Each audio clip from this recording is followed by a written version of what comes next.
The Woody 2000 Project Management Evaluation. Introduction. Project management is an important aspect of every business or organizational endeavor. There should be a detailed plan, key performance indicators, and skilled personnel to ensure that a project sees its satisfactory completion. The Woody 2000 project is under scrutiny in this case and will be examined paying attention to the areas of the facility's startup and closure. Early warning signs on how the project was initiated. To begin with, it is important to re-examine the mistakes that were committed during the project initiation. At the time of project initiation, the mini-economic boom was a good opportunity for management to cash in on, and the managers were justified in the timing of the project. On the contrary, however, they failed to address critical issues before the commissioning of the project. First, there were no clearly defined goals for the project in line with the company's mission. This led to conflict within the top management that almost derailed the project. Secondly, even after the final decision had been made to go on with the project, Spencer Moniz lacked project managerial skills, and this was further worsened by the lack of competent project staff or team members. Third, there was the lack of unilateral support for top management, which had conflicting interests as seen in their often heated boardroom deliberations. Lastly, there was poor planning in terms of budgeting, laying down proper time frames, assigning responsibilities, and regarding other critical planning issues. To add to that, there were no clear channels of communication between top management with other project team members, in addition to a lack of consultation with the targeted clients. These early warning signs indicated that the project could not provide any guarantees for success in the near future. Despite these shortcomings, the project manager carried on with project execution. Project execution and control. According to the best practice, there should be a well-set mechanism of execution and control that includes issues of management of key components, control and monitoring of risks, management of execution, and ensuring the project gains acceptance from the various interested parties or the stakeholders who are to be always considered for project success.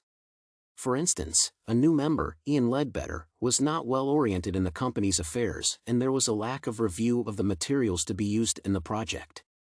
When it was discovered that new designs were needed, the new team member was absorbed more in changing the system of operating, which was the training component of the project, than in the overall management of the project. For sure, this was a serious violation of project management procedures. There was a lack of a definite schedule to be followed in the project, and by not defining the project scope, the construction team had to come to terms with the error when there was a need for expansion arising from a lack of planning on the part of construction. The execution was also not well managed. The areas of control, solving of some burning issues, communication channels, and transition among others, lacked necessary leadership and coordination. For example, we are told that when the lead team managers were on leave, a junior staff neglected the approval of the required drawings for certain critical equipment, thereby delaying the delivery for 2 weeks, which further compromised the overall project schedule. Performance success indicators. The Woody 2000 project failures could have been eliminated if the management had enlisted key success indicators to act as a yardstick for the various activities.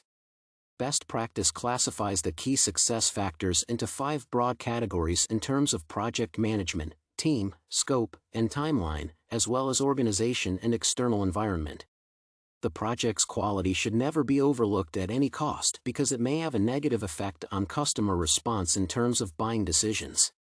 The project should have, therefore, had evaluation criteria after completion or during closure.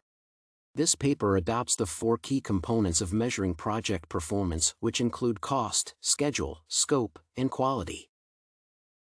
First, the schedule was a major indicator in this case. The project relied on the economic boom at that period and was to change with time. In addition, it depended on speculations on the issue of free trade opportunities that were to arise. It was, therefore, important that the project followed its schedule to benefit from the boom that was the main reason that brought the project's idea in the first place. Secondly, the cost was to be the next issue brought to focus. The initial financial estimates should have catered for adjustments due to changes in interest rates or inflation. the project manager simply allocated cash distributed in an undetermined ratio throughout the project on a purely speculative approach rather than consulting experts on project finance. The rest of the indicators were to be followed in no particular order of preference.